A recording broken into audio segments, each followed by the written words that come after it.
Hey guys, Harv here, and welcome back to the Kerbal space program. This is our moon base. This is the That's No Moon base, and today we have episode 2, in which we're going to land a massive hangar. A massive hangar on the moon. This thing is submitted by Sapien Technologies, also known as Tanya Sapien on the forums. Thank you very much for the submission, and it is pretty damn awesome. This one was submitted. This was, I think, the next valid submission after I made a little rant, or I complained a little on the forums because people were just submitting things they wanted to submit. Which is cool, you know, I'm glad you're putting the effort in and actually making me things and submit to them. But you're not submitting what I'm asking for. Very big, bold italics on the front page is, we want, the next thing we're going to be using is a hangar. And then everyone goes and submits loads of rovers.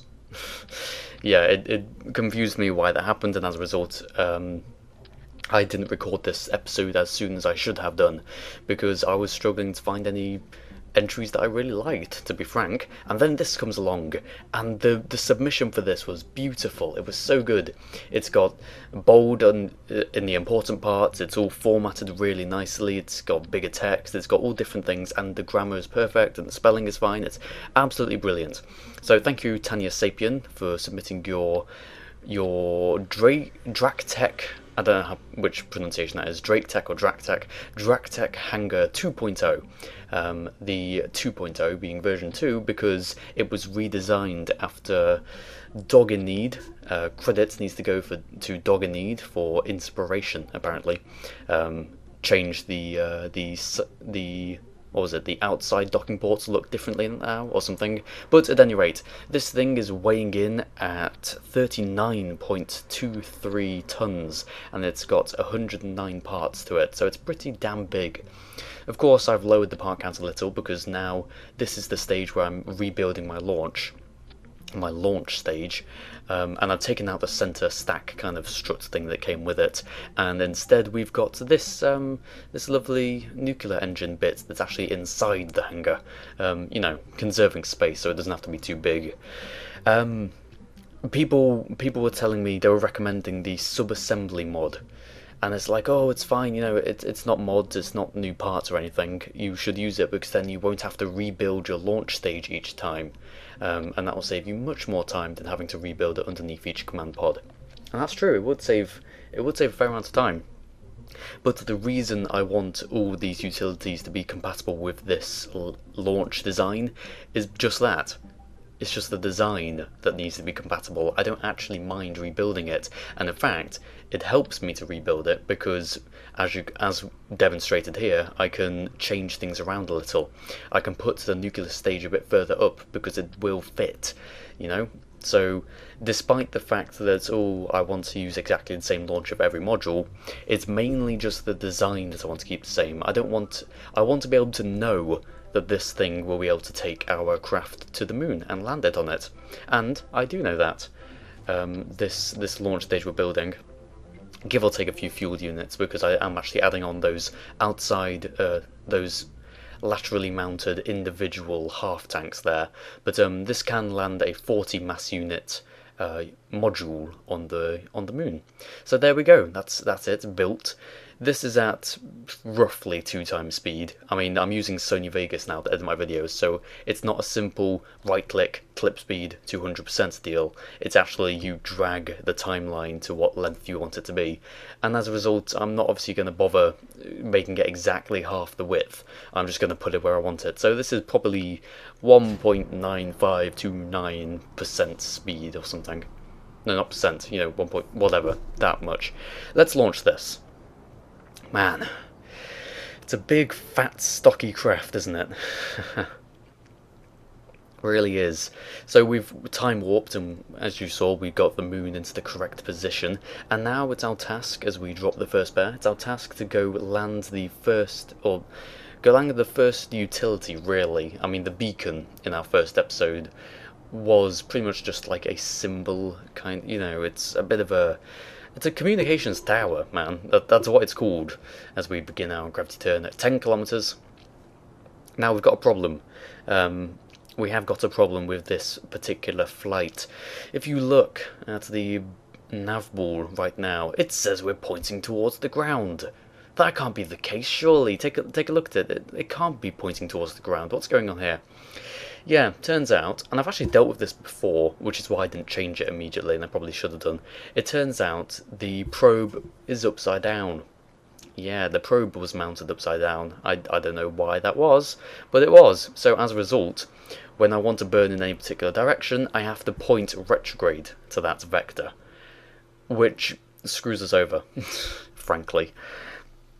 Yeah, I probably shouldn't have dealt with it. It's a quick 2-second fix that we end up doing later. But let's watch this nonetheless. We have time to fill, certainly. So we're raising our periapsis, and there is our periapsis on the moon. We've set up a flight planning node here.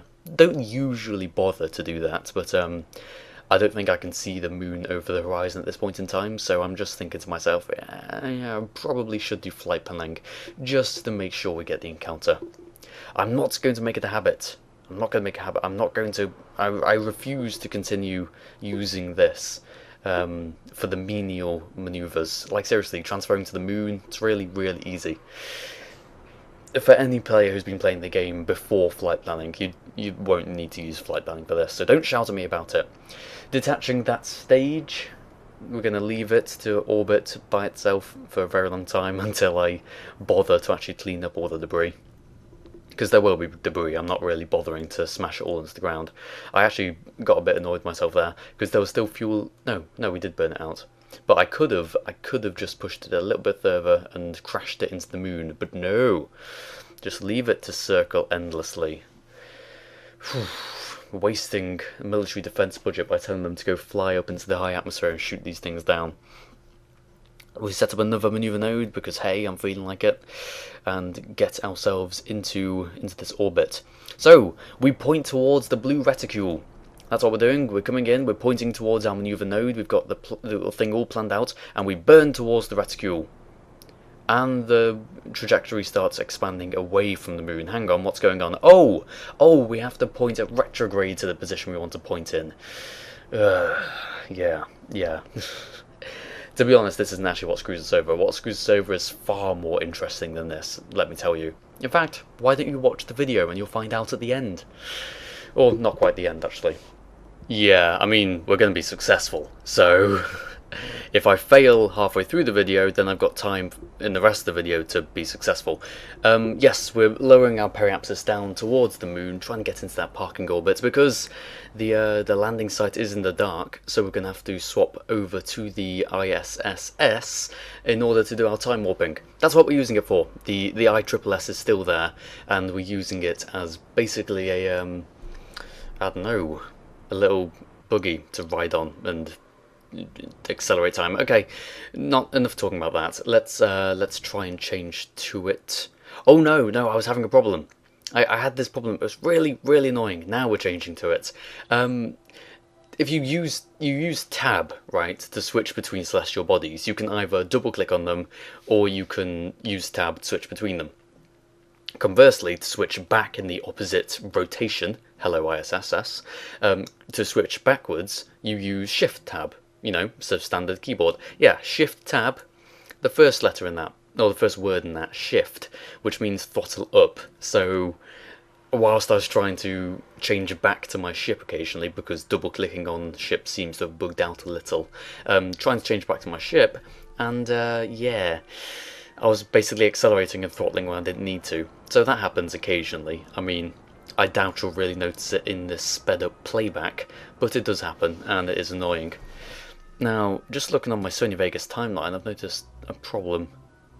Where is this problem appearing? I'm not sure. I don't understand. Oh, well, this will be interesting, okay. So, we're carrying on. We're ignoring all problems with Sony Vegas and everything, and we're warping down, having made it daylight, basically. We're warping down onto the surface of the moon, and I'm a bit flustered. Because where is the moon? 4 kilometers, 3.9, 3.8, 3.7. Where is the moon? I can't see the surface of the moon. It's nowhere. The moon's just not there anymore. What's going on? 2 kilometers, 2.4, 2.3. We're basically right on top of the base, and I can't see anything. I initiate the next thrusters, and that's good. That gives us the thrust we need not to crash. But crash into what? There's no moon there. I can't see a moon. There's just nothing. And what's that below us? Oh yeah, our base sitting on Nout. So yeah, squad, as we attach our nuclear stage, fix that. Somehow, some way, the moon has disappeared. So yeah, that's interesting. Okay, I think to myself, right, the moon's not loaded. The textures haven't loaded. Let's just, you know, we can land this. We don't need to see the ground in order to land, do we? No, of course not. Common sense, right? So let's bring this thing in. We're just firing those engines very gently to try and counteract the gravity, or the acceleration due to gravity of nothing. And we tip forward slightly, trying to move ourselves close to this beacon of ours, being overly cautious for some reason. So as we get a bit closer, where we go, just want to tip back a little, counteract that thing. Okay, we can bring this down nice and gently. There we go. Okay, we're now below it. Right, and then we explode for no reason. That's Kerbal Space Program. So it wasn't even just the textures that didn't load, the actual surface didn't load. And then when the game realised, oi, you're below where the surface should be, I'm so confused, and then kills us to try and make up for it. So yeah, let's not give that any undue attention, and let's you know, carry on. We'll sort things out, and everything will be nice and good. We'll just go to the Space Center and we'll launch a new ship. And we'll get many different problems that are associated with that, and everything's not going to be particularly good. It's a new game! God, yeah, close the game, reload the game, and there we go, the moon loads itself in. So let's actually do the entire mission all over again. Hey, it's only been 12 minutes 25 seconds of the video. We're fine. We can do that again really quickly. So we'll load up our ship, and we're going to change that. We're going to change the problems that we experienced. So we'll take off the launch stage, we'll take off the hangar, we'll take off all those lights, and we'll swap the hangar around. Just rotate it. And I can't put it down. I can't drop it somehow. But eventually I managed to, somehow. And put those back on, put all the struts that randomly kill themselves when you take objects off back on, and also want to improve the stability a little, because the first time we were getting quite a bit of wobble, so put some struts in the middle there. Save Hangar 2.1 now as opposed to 2.0, and that's done. So let us get this thing ready for its second launch. I say ready, I mean launch, just immediately. Okay. No checking any of the, you know, the fuel levels or anything, we'll just launch. So we're rising very quickly, we drop our first pair, there we go. And we are still rising 5 kilometers, 130 meters per second. This would probably be a good time to talk about the submissions. If you would like to submit your craft for That's No Moon base for use in the That's No Moon base, then you need to look in the description of this video. It's very simple. I mean, most people don't bother. There's like one arrow you need to click to show more of the description, and if you do that, then you immediately see a link. And that link, surprise surprise, is to the forums. The forum thread, specifically, of That's No Moon submission, where I take in your stock built modules and strap a launch stage onto them and push them together to form one base on the moon. There's various rules and other nonsense that most people ignore, so you probably shouldn't. Please do follow the rules. It's to help you get your module into the series, remember that. It's not just me being... Okay, I'm being pedantic, I admit. But yeah, you can submit your modules by just going onto the thread, following the rules. You'll need to have a forum account, which you can make for free, and you'll need an email address, I think, so, you know, that's not a problem. Everyone has an email address apart from those who don't. And yeah, that's really, really simple. Should I answer other common questions? How do I access to my .craft file? To find your ship, you need to go into your install directory of the game, as we explode. Install in the install directory of the where you installed the game, or where you keep the game's files, which for me is in my documents, my games / or /KSP. And in there you'll need to go into saves, into the save you saved your ship into, and into where you built your ship, VAB or spaceplane hangar, and find the .craft file. Fairly self-evident. Let's move off that topic now. We are getting higher and higher and higher. I keep on saying higher. I swear, I don't say all these weird pronunciations that you hear me say in my videos. I don't say them in real life. Higher. I don't say higher in my real life. I don't say it in real life to outside to people. I say higher generally. It's just when I'm talking to myself, I stumble over words, which is probably why I need to do some more videos with the Matt than this. Should be recording one this week, which is nice. And should be uploading one this week as well, not the same one, as we warp in to our periapsis on the moon, and we burn towards the blue reticule, and this time it does the correct action. Man, I should have changed that earlier, because it didn't waste an awful lot of fuel, because, well, it did waste fuel, but it didn't really matter, because we have a lot of fuel to spare. We're using 2 nuclear engines with very high ISP, but, you know, it wasted a bit of time as well. Warp this thing round. The base is in daylight, so we don't need to swap to the ISSS in order to time warp. And we can burn retrograde to lower our periapsis down just over the base. So this second time, everything goes smoothly. Like literally, okay, fine, that thing exploded earlier on because of the reasons I mentioned in the previous episode, but everything else went really smoothly. If only I didn't, you know, show the first one, then I could say I was amazing at the game. Which I am. Let's get this thing down onto our moon and end the video, shall we?